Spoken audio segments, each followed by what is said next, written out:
Hello from a happy nerd. I'm happy because you're looking at the chart for Tupac Shakur, and you're looking at it because we have a birth time for him. For the first time, I believe. I on the sites that I look at, I was looking at his chart and it had no ascendant, descendant, and I assume that's because the time wasn't widely published. But the sports writer Jeff Pearlman just published a biography of Tupac, which is thoroughly researched. He takes to TikTok now to discuss how thoroughly researched it is. And I think you said something like 650 interviews. The man has done his homework. So I'm assuming the man has seen a birth certificate or something of that ilk. But I'm excited. It's a good book. I'm not done reading it. And I'm the type of person who normally takes like a day or two to read something. It's hard to read. Not because I don't understand words, but because of the content of the book. I did not realize how extreme of an environment Tupac grew up in. I did not realize how sad so many of the details of his life were. He was up against a lot. And I don't want to spoil or ruin the book for you. If you love rap and hip hop from the 90s as much as I do, I encourage you to read the book. And Tupac is a fascinating character. Was a fascinating character, but is living through this book. Anyway, I also have to laugh because I've said this as an aside. I only have in my life Virgo rising men. So when I charted Tupac with his birth time, he's Virgo rising, and I'm like, well, that's all that exists in the world. If you are a man and you are not Virgo rising, how is it possible that you exist? I'd love to know. But this is an incredible chart. Let's talk a little bit about it, hopefully without me ruining the book for you, because you should read it if you like books and like Tupac. And I'm not really trying to sell you on anything. Anyway, so like I said, Tupac had a categorically hard life. He's got Pluto in the first house, square his sun, right? So first and foremost, Tupac is Plutonian. And that's just like a first house Pluto person. If you read like that's an automatic you're Plutonian, but you might harness it in different ways. But he has the double whammy, because if you have Pluto doing really anything in any aspect to your sun, that's going to make you Plutonian too. So conjunction, opposition, square. He's got the square. So that means that the first house Pluto, or the stuff that he does, is exerting pressure on his identity. And in the 10th house, it's the social standing of like, I gotta be somebody. So I have to be somebody despite the ridiculous pressures. Like, Pluto's in Virgo, and I think Pluto and Virgo people are really interesting. The ones who I know are typically my coworkers, and these are people who work themselves to death by trying to make everything perfect as humanly possible. And there was an element of that to Tupac. You know, he wanted the art that he made to be as good as possible, and he was going to work really... I'm stopping myself from saying really hard on that, because when you read the book, he was high a lot. It was like, the author says that when he died, He'd been in intensive care for something like 6 days. He didn't have illegal drugs in his system, and that the reason why is because he'd been in the hospital and unconscious. Yeah, it sounds like I'm going to be ruining the book, but you should still read it. Anyway, in for this reading though of Pluto and Virgo, which I've seen in some people with Pluto and Virgo, he just had like an impossible mountain to climb to become who he was at all. I mean, if you think about running a race, like Tupac was so far beyond, like behind the starting line. Like everybody else started at the normal time and he was so far behind. Like he had nothing. He really had nothing. The book talks about like the fact that in middle school, high school, he was basically alternating outfits because he had two pairs of pants, like nothing, one pair of shoes that were in horrible shape, like nothing. That he had nothing. He did not have very much support at all. Just nothing. And so that for him is like part of Pluto in the first house. Not the only part, but part of it.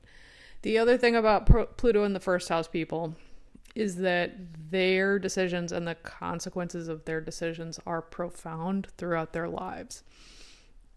Just something to note if you or someone you love has that. So there's just this like ego pressure, but then the feeling of like, it's all on me. And then also for first house Pluto people, they tend to react. Like you really have to go to lengths to reassure them when something was not their fault, because they will believe that it was something that they did that made you react a certain way. And that's, but they're not going to explicitly tell you that. It'll just kind of like leak into the conversation and you have to detect it and be like, oh, no, it wasn't you. Because they will, if there are some kinds of consequences, and it depends on the Plutonian, but they'll be like, oh, it's all on me, or oh, this happened because I either did or didn't, or they'll be kind of paranoid of like, was this something I did? Tupac didn't live like that.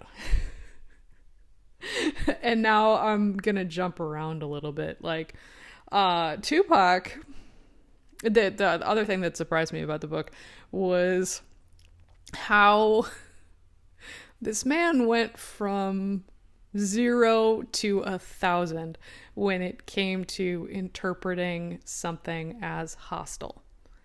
And I haven't moved my mouse yet. I've just been talking for 8 minutes, but that right here, like it's Pluto in the first house of the interpretation of things as hostile, because when you are Plutonian, in terms of a first house Plutonian, people do see you as threatening. Doesn't matter your size or shape. Like you just like the people who detect danger, threats, Plutonians are going to detect you. There's nothing you can do about it. So you can be interpreted as a threat when you mean nothing. Or you can have the filter that everyone is threatening you, because if you've always been interpreted as a threat or somehow threatening, it becomes a two-way thing. It originally starts as a one-way thing when you're a little baby, and then morphs into a two-way thing as you develop the Plutonian filter of like, oh, someone wants to fight me, everything is a fight. So like part 1 is here, but part 2 is really here. Mars on the North Node. The longer I do this, the more that I learn that while North Node behavior is something that you want to move toward, so the 5th house, creativity and experiencing love and children and playfulness and childhood, and Tupac didn't have a childhood, so like learning to move toward the inner, like embracing your inner child, important, but needs to be parsed because the South Node is in Leo in the 11th house. I'll talk more about that in a second. because I'm stepping on my other point, the longer I do this, the more that I learn that if you have planets on your north node, that's great, and that's usually stuff that you want to move toward. However, the north node just makes stuff bigger. So this guy was so cocky. And that's what we loved about him when he was alive, and what we continue to love about him, because his legacy does continue to live on, but so cocky. And that the North Node just makes things bigger. So it's in Aquarius, Mars, and that's very helpful when you work with words. It's a very close trine to Mercury in Gemini, which is very helpful when you work with words. It's a slightly longer trine to the Sun. Very helpful when you work with words, just to have a Mars trine to the Sun. But when you do see this, the Mars trine to the Sun, that means that Mars either is about to go retrograde or is just finishing a retrograde. So in his case, it was Mars was about to go retrograde, which means that during the lifetime, Mars will be retrograde by progression, which can lead to Mars-related snafus, because the externalized Mars gets internalized, and you can be really hard on yourself. So that's a partial explanation for him, but also for others. That's just kind of a PSA. Anyway, really helpful chart for what he was trying to do. We see a lot of air emphasis in this chart. I count 5 air, but then there's also this Neptune and Jupiter conjunction in the 3rd house, being opposed by Saturn and Venus, which is a lot of different things, which I'll get to, I hope. But I really do want to re-emphasize. So we have like interpreting how people react to you as hostile, being ready to fight, being mouthy. You're like, their propensity for mouthiness is there, which works when you rap, but is not good when you are holding a baseball bat. It's not me ruining the book, it's me referring to the book. Then what else is Mars doing? Mars is in a semi-square aspect to the moon. And it's a bigger, like, it's not a super exact, but it still is a semi-square, and the moon is in Aries, so I think there's a little bit more sensitivity to hostility. This moon has sensitivity to hostility, and this moon is in an out-of-sign opposition to Pluto. So they are kind of grouped together, even though you're not seeing very direct aspects. I think it's important to just note the presence of that, because that's very much a part of like what's informing this man's psyche. Pluto opposite the moon. There is no end to describing what that is. There's really no end to it. But I mean, again, his mother was, well, I'm saying this for the first time, but when you read the book, the references to his mother being a Black Panther and a very strong woman, endless. It was a huge part of his identity, and his mother was a force of nature, a very impressive force of nature. She not only defended herself from extremely trumped up charges of like attempting to bomb a location, like she not only defended herself in court without an attorney, she defended a whole bunch of other people, other Black Panthers, and won. Like, she had to be brilliant, but she had after that she developed a drug problem, and so she was unavailable, or like present but unavailable, for most of Tupac's childhood, and probably if you were to look at like the years in which she was in active addiction, like the ratio of Tupac's life, I couldn't do it because I don't have access to that information, but she was high more than she wasn't, I think, based on what I read. And so having that Pluto moon opposition, there's a lot about women, there's a lot about family. Tupac was raised by his mother, but also with a sister who was a half sister. No father. And so there's a lot going on here. There's just a lot going on here. And I can't do it justice. But, you know, another thing that's important, he sexually assaulted or was accused of. Did he go to jail for sexual assault? Again, I haven't read the whole book, but like, there are situations described in the book that very much, you know, like not good. So there's that, like that's part of the biography. And he slept around. Oh my goodness. Like something else I was unprepared for, which also we're back to the North Node on Mars. We're back to being Plutonian. We're back to Sun square Pluto. There's a lot going on sexually in the book, in his life, with women. And wow, I'll just leave it at that. So this played out biographically, this chart played out biographically very, very much. Now we'll go back to this third house with Jupiter conjunct Neptune. Jupiter's in Scorpio, Neptune's in Sagittarius. This is relevant.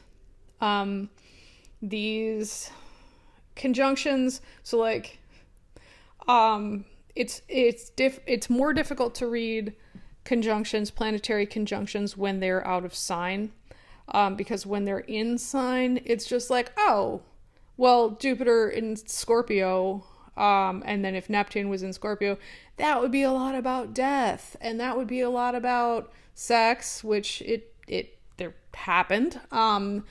You know, underworld themes, being unafraid to explore, being unflinching, you know, but weirdly like rose-colored about death.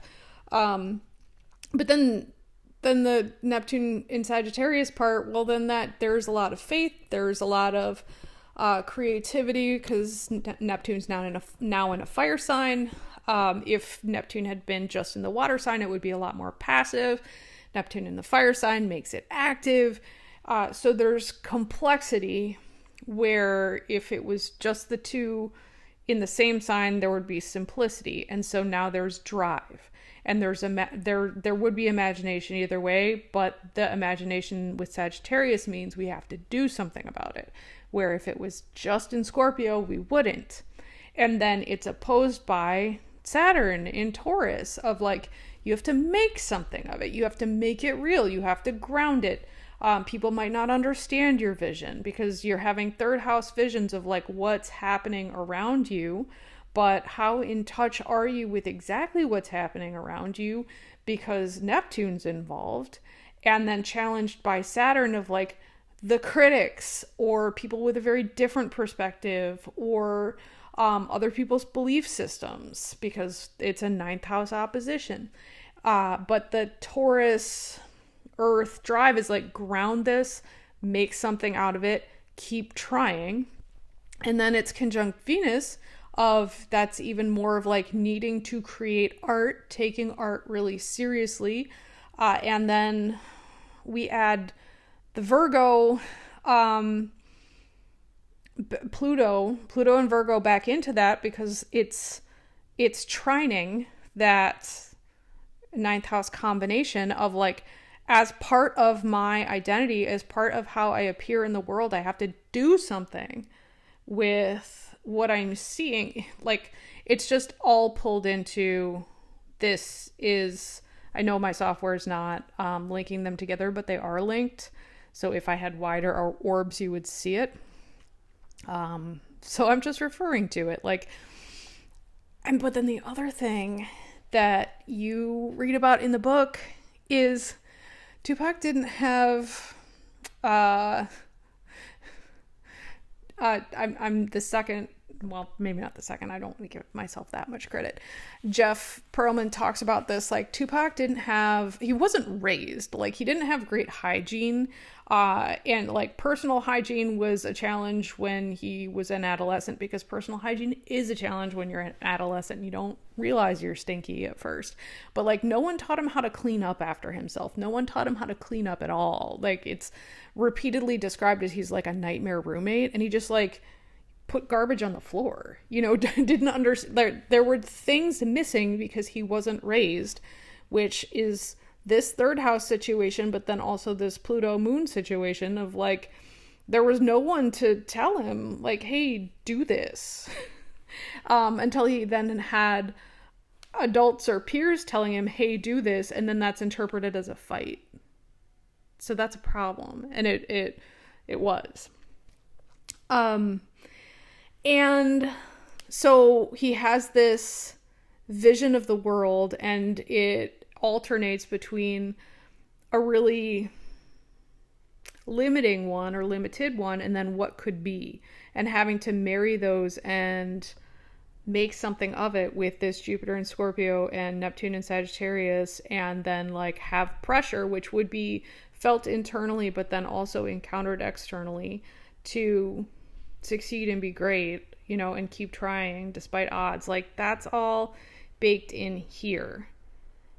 Fascinating. I love it. Like this, it makes so much sense. Then let's talk again about the fact that he has the upside down Virgo rising chart. Again, only Virgo risings exist in my universe. That's all. But they encounter these upside down nodal situations so often, which means that the wrong sign is in the house for which it represents. So if it was the quote unquote right sign, that would mean that you would have an Aquarius south node in the 11th house. But he has a Leo south node in the typically Aquarius house. And this, again, is something that you see again and again. And there are so many different ways to read it, but I'm going to read it a specific way. He was a social chameleon. And so wherever he found himself, he blended in with that, friend group or society or whatever. But he then needed to be outstanding within that group. So he wound up at a gifted school. If you see videos of him, which started circulating on TikTok in the last couple of years, at the theater school, the people were starting rumors that he was gay because he was speaking really effeminately. And it was like, no, he was speaking like the peers who were surrounding him. And he was excellent in the theater school. And so then he gets into various different rap groups and he becomes outstanding. But he has then taken in like that part of the group. The 11th house is in groups. Leo is about standing out. Leo is also about creating. So there's this balance of like your vision, like creating your vision within the group and creating something that speaks to society because it's like coming from your heart. And,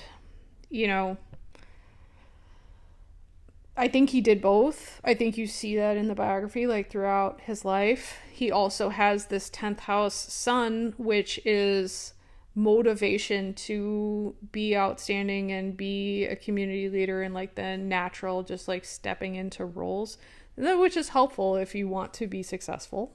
And then the personal drive to make it happen. Haven't talked about Uranus at all, but that's the ability to be different when it appears in the first house, and it's trining this Venus. So it's like it's a helpful aspect for Venus, and less so it's not as connected to Saturn, but it just gives comfort with like I can be different, that's fine. Like I'm gonna do what I'm gonna do, that's where it becomes problematic, because when you have two heavy hitting outer planets in your first house, there's a lot of like, I said what I said, or I did what I did, like you deal with it. So not necessarily like super great with consequences. And so I was really happy that we got the birth time, because he is one of those people where the moon changes signs every 3 days. And so like when you see the videos of him when he was like in theater kid mode, you're like, oh, he could have a Pisces moon. Like I could see a situation where he could have a Pisces moon. But the moon also moves so rapidly that like I'll never read a moon sign or the signs, the aspects that it makes, unless I have a birth time, because speculating on moon signs, such a bad idea. But important because he's got this trine that's very close to this thing. So like he could seem to have a Pisces moon because it is trining Neptune.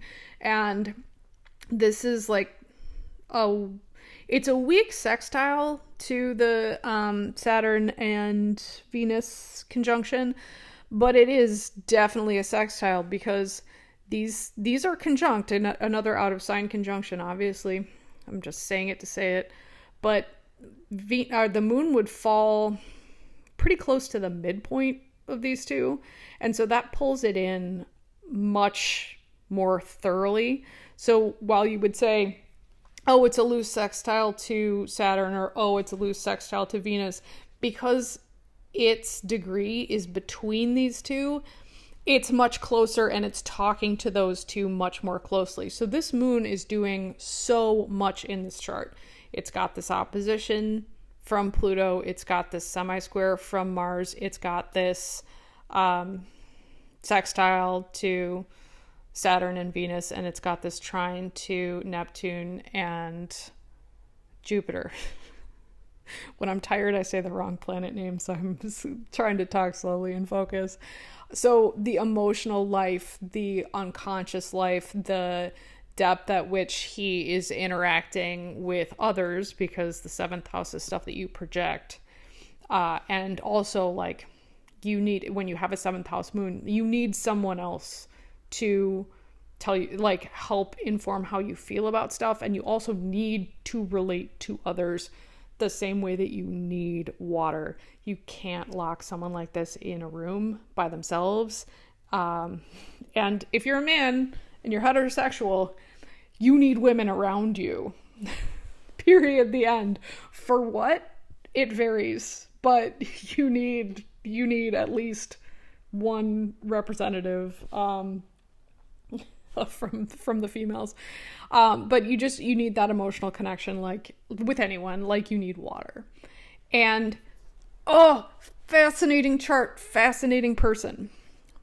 The last thing that I want to say, because as always, when I have something to talk about that I'm excited about, I never stop talking. I know this about myself.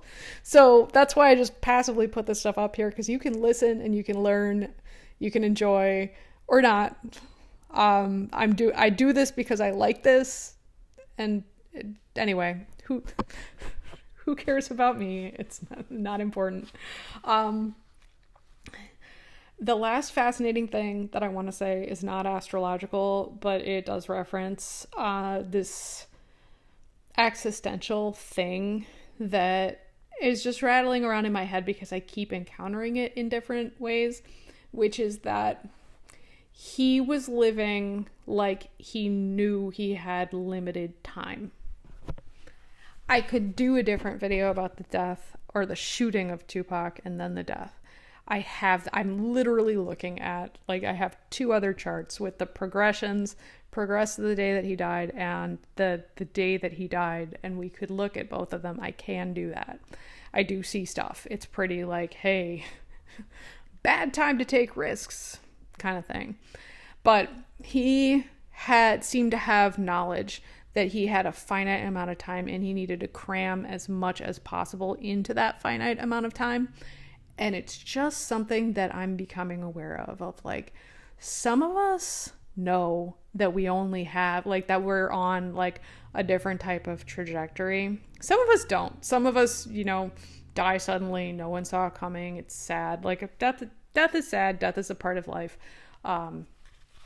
Being a professional medium, I have slightly different hot takes than most people's. And also, I don't have Jupiter in Scorpio, but I do have it in the 8th house. So my reference points are a little bit different. Also, Uranus is conjunct that Jupiter. Anyway, not about me. But I am irreverent when it comes to death, so I'm not saying this to offend you. I'm just saying that it's interesting because some people live like they don't have a lot of time and then they do die young, and it's like, oh, well, what did they know, or what did they sense, and when did they sense it, or did they always sense it? It's explicit in the book that Tupac didn't think that he would last that long, and he fully lived this chart. So I don't know the mechanics of how or why, but like just on the death topic, he seemed to know something. And so this chart really got a run for its money. That's just an observation, not anything that I can draw conclusions from, except for that he did explicitly know he didn't have as much time as others. I can talk forever about it, and obviously I tried. But that's what I wanted to show you, and I was excited about it, so I hope you liked it, and thanks for watching and listening. You can ask me questions. You can send me comments. You can find me at josie4readings@gmail.com. JOSIE, and then 4 and readings @gmail.com. josie4readings@gmail.com.